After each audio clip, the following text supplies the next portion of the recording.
Driving on your grass can be tough. That's why you always want to make sure after you get some tire tracks on the grass to bring in some backfill. Premium turf blend, then we're going to do an overdress of the tire seed over here after we do the grade.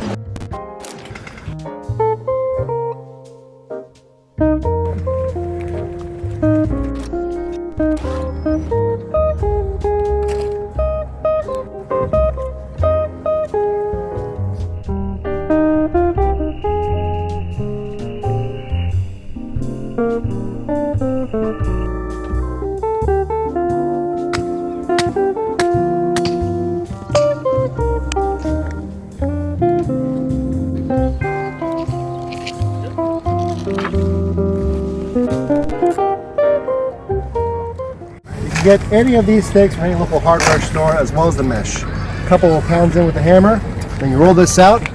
No one's going to trample on your newly laid grass and seed.